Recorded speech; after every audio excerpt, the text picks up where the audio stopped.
could have been counted among Marley's friends, but Scrooge is well known to be miserable, cruel, tight-fisted, and ill-tempered, so it is doubtful that he has ever had a friend in his life.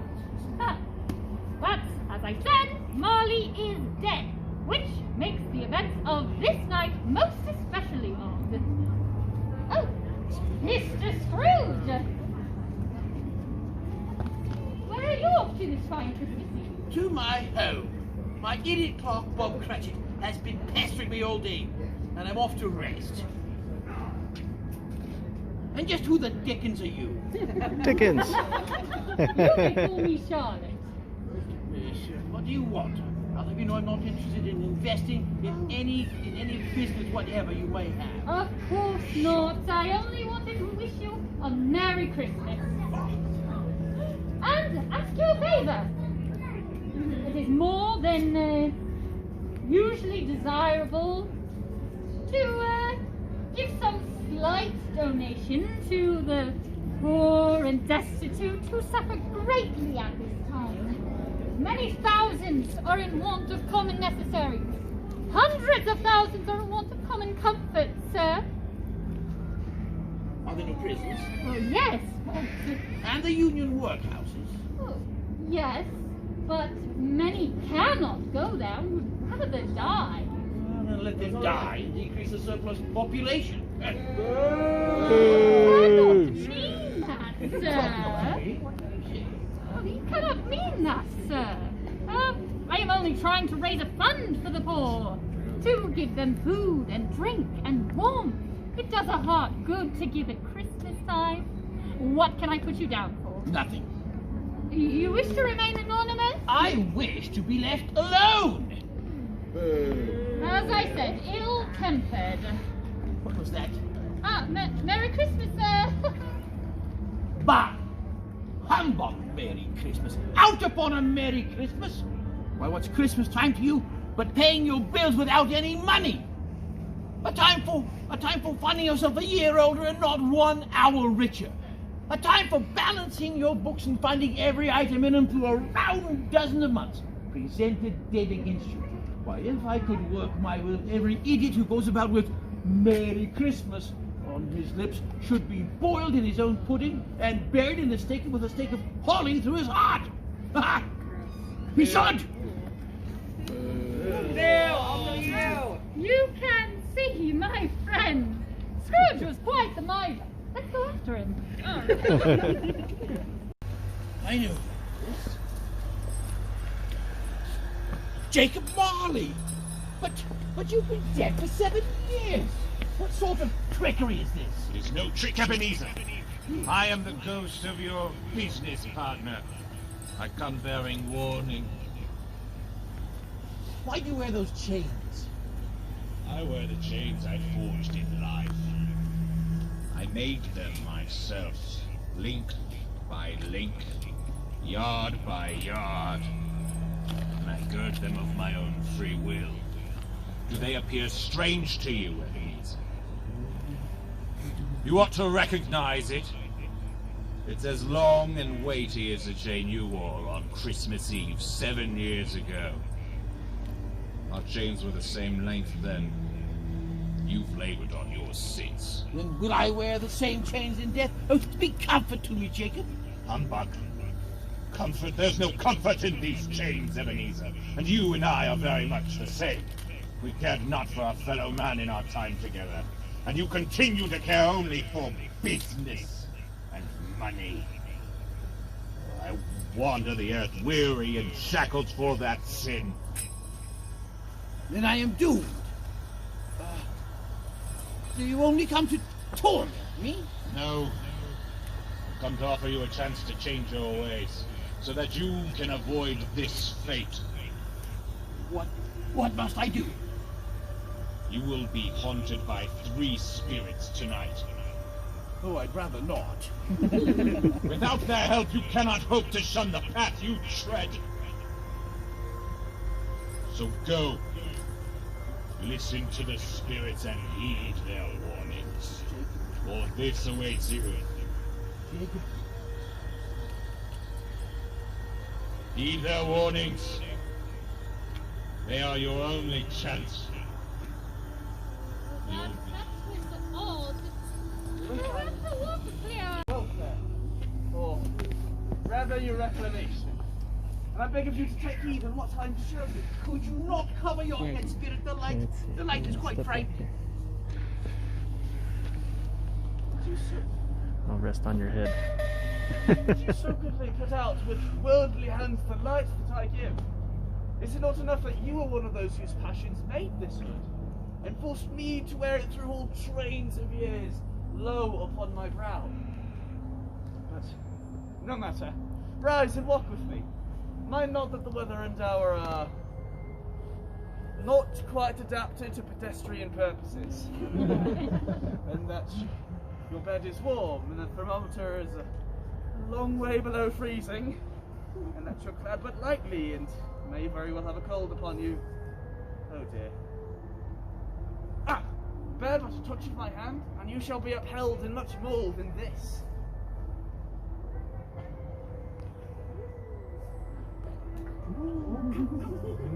Where are you taking me? What I shall show you are the shadows of things that have been. If they are what they are, do not blame me.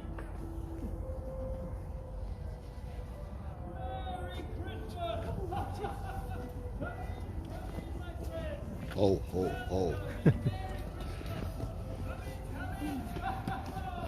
Sounds like the ghost of Christmas present. Welcome! Come in! Merry Christmas! Come in, come in! Have a seat! Nice and warm. Welcome! Merry Christmas!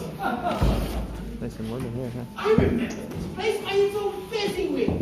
Old Fezziwig's alive again. Oh, my boy! Ebenezer! No more work tonight. It's Christmas Eve. Let's get those shutters up faster than a man can say Jack Robinson.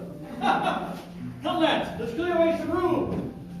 Oh, cheer up, Ebenezer. Don't begrudge an expense. GSC's driving. He's got a wreath on his head. About the speech, Mr. Fezziwig. Come on and speech.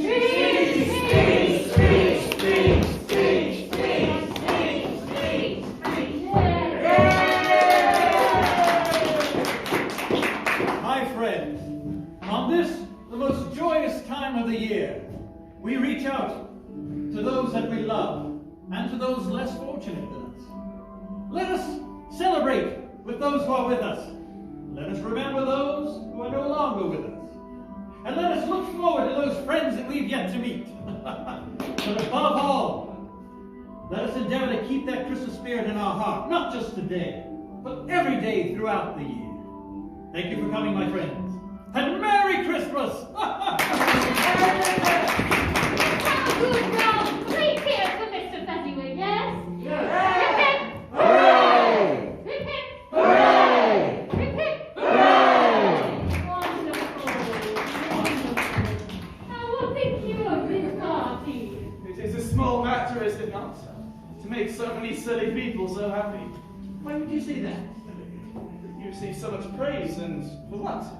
Merely spending 3 or 4 pounds of your mortal money? No, it isn't that, Spirit. He has the power to make us happy or unhappy, to make our service light or burdensome, a pleasure or a toil. Say that he does it with words and looks, with things so slight and insubstantial that it's impossible to add and count them up. What then? The pleasure he gives is quite as great as if it cost him a fortune. What is the matter? Oh, it's nothing. It is something, I think. There's just a few things I'd like to say to my clerk just about now. Belle! Belle! We were to be married. Thank you for coming, everyone. Merry Christmas! Merry Christmas, everyone! Thank you. Merry Christmas.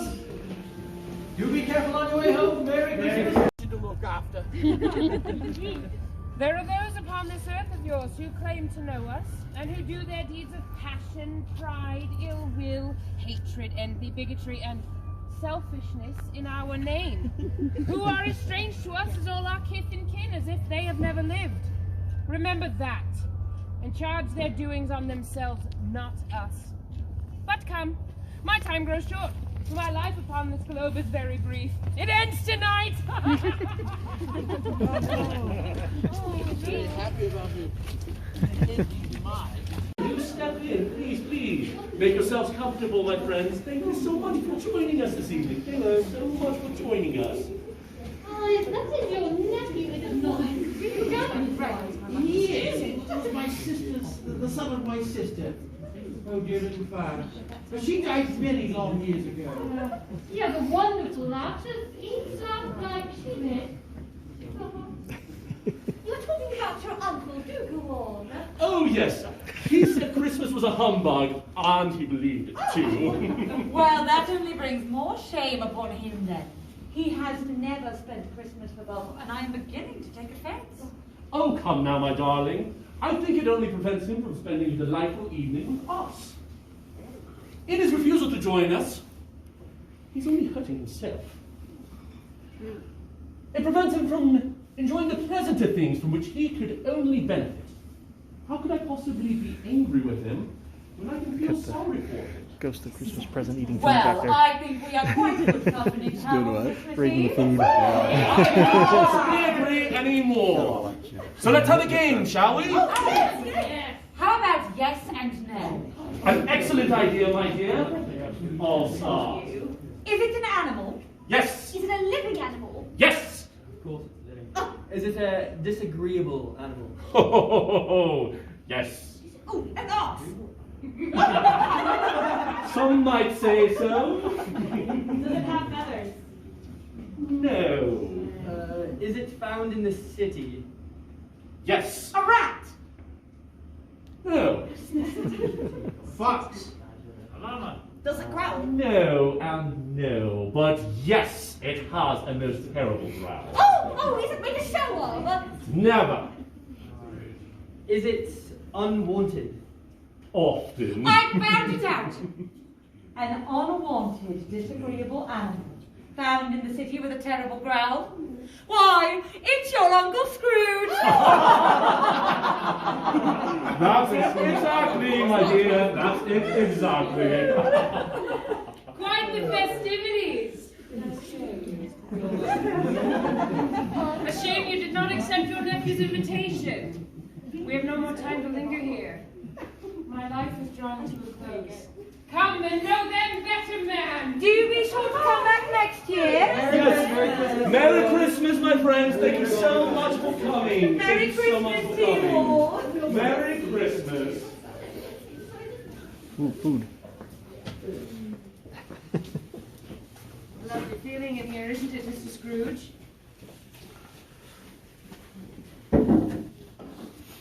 Where are we? In the home of your clerk, Bob Cratchit. Cratchit? Does he live in such impoverishment? I should think that you would know, as his employer. Whatever happened to husband then? And Tiny Tim? Peace on earth, goodwill to men. Right, ready? Yeah. 3, 2, 1, go! Are you alright? Yes, hello. I'll go sit before the fire. And Bob. Oh, he's as good as gold and bad. Somehow, he gets thoughtful sitting by himself so much. He told me, coming home, that he hoped the people saw him at church. I can help. He hoped the people saw him at church. Said it might be pleasant for him to remember, upon Christmas Day, he who made the lame beggars walk and blind men see. Oh, Mother, this goose smells wonderful. Will you please tell me how it is? Dear, but please be careful. But I've never seen such a goose in all my life. Indeed, I don't think there has been such a goose cooked. Oh, the pudding I left it out. What a fool's got I shall fetch it for I still have my coat. Well, I'm sure it should be fine, Mother, but look at it. Everything looks simply splendid. You've really outdone yourself this Christmas. Da da da da! Here is the pudding, safe and sound. You know, my love, this might have been the greatest success you've achieved since our marriage. Yeah. Sit. Merry Christmas, my dears, and God bless us. God bless us, everyone. Indeed. A lovely scene, if I may say so myself. Spirit, what time? Spirit? Spirit! Carefully preserved. If these shadows remain unaltered by the future, then the boy will die. Oh, no, Spirit! Please tell me the child may be spared! If these shadows remain unaltered by the future, then none other of my race will find him here. What then? If he is going to die, he had better do it and decrease the surplus population. Man, if man be in heart not adamant, forbear these wicked thoughts until you have discovered what the surplus population is and where it is. Will you decide what man live and what man die? It may be that in the sight of heaven you are more worthless and less fit to live than the millions like this poor man's child. It is nearly midnight. Go forth and know the next of your companions. Christmas yet to come. O ghost of the future, I fear you more than any spectre I have seen. But as I know it is your purpose to do me good, and as I hope to be a better man than what I have been, I am willing to bear your company and do it with a thankful heart. Oh, Spirit, will you not speak to me? Very well. Lead on, Spirit.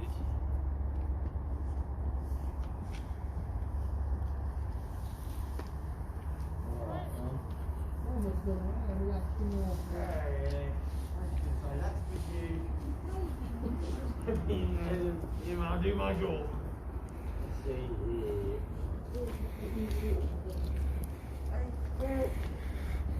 Your mum always told me the whole world was safe.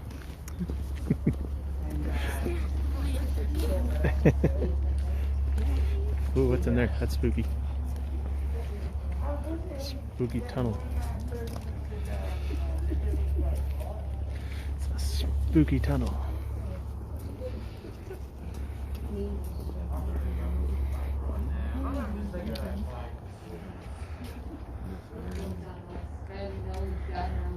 Yeah, well, what?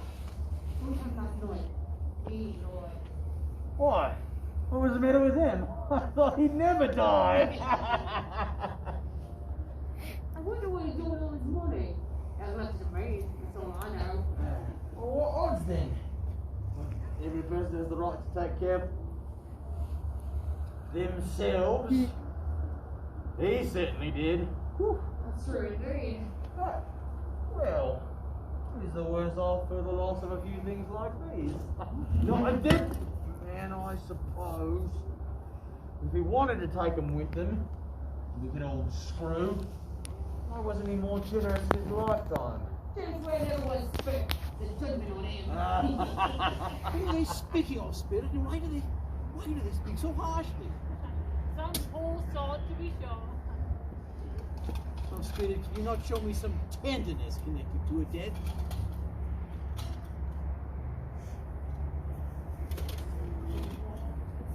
Oh, just another one of them trinkets. I've got about 6 of him. Let's say here. Oh, no.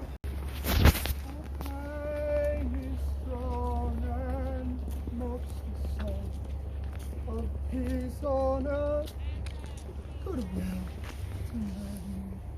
Catch it! I chose this spot especially for you, Tiny Tim. It'll be all green come springtime, and I shall be sure to visit you every Sunday. Your mother misses you terribly, and your brothers and sisters. I shall be sure to bring them along too. You were such a good boy. So kind and mild-mannered. You deserve the world. But I'm I'm sorry I could only afford to give you this small plot. You deserve better than a life of pain and poverty. And I'm sorry I could not give it to you, my precious, precious boy. Oh, no, not Tiny Tim. Oh, poor Cratchit. Spirit, show me what I am to be in days to come.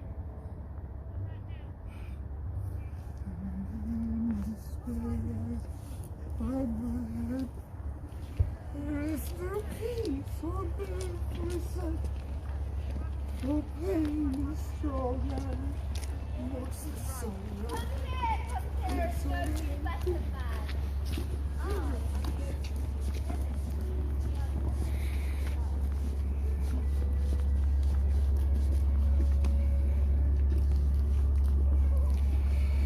Before I look, Spirit, answer me one question. Are these the shadows of things that will be, or the shadows of things that may be only? Men's courses foreshadow certain ends to which, if persevered in, they must lead. But if those courses be departed from, the ends will change. Say it is thus as what you show me.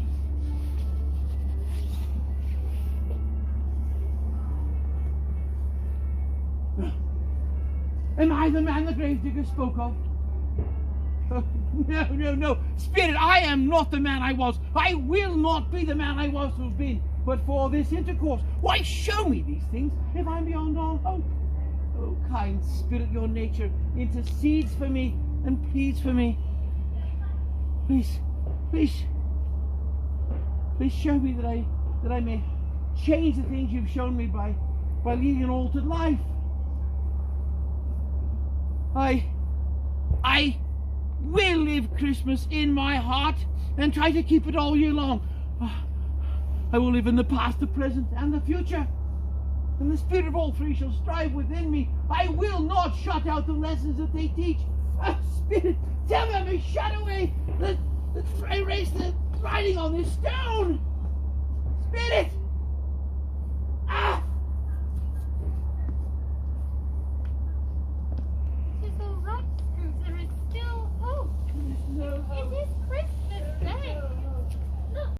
Yes, it's not too late. Oh, it's not too late. Oh, come, it's not too late.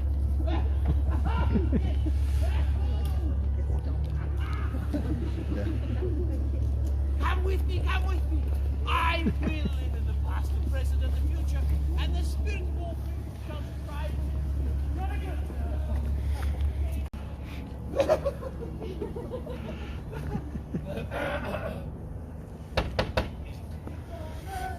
Cratchit! Mr. Scrooge! Yes, Cratchit. You have been complaining about your pay for far too long. Sir, please. And therefore, sir, I'm about to raise your salary. Merry Christmas, Bob. Sir, Merry Christmas. God bless you and your family. Please, won't you come in and enjoy Christmas with us? Please. Thank you. Oh, I love that. Scrooge did it all. He was better than his word.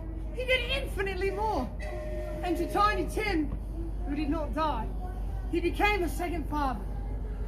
And Scrooge became as good as friend, as good a master, and as good as man, as anyone else in a good old city, or any other good old city, or town, or borough, or anywhere else in the good old world. There are some people who laugh to see the alteration in him, but he let them laugh, and little he did it, for he was wise enough to know that there were few things that happened on this globe for good, at which some people didn't laugh at the onset. That was good enough for him, and his own art life. He had no further intercourse with spirits, and it was always said that he knew how to keep Christmas well, if any of us truly do. And may that be said of us, and all of us, and as Tiny Tim so well observed. God bless us, everyone. God bless us. Merry Christmas, my friend, and thank you for coming to enjoy Evermore the Christmas Carol. Enjoy your night, get some food.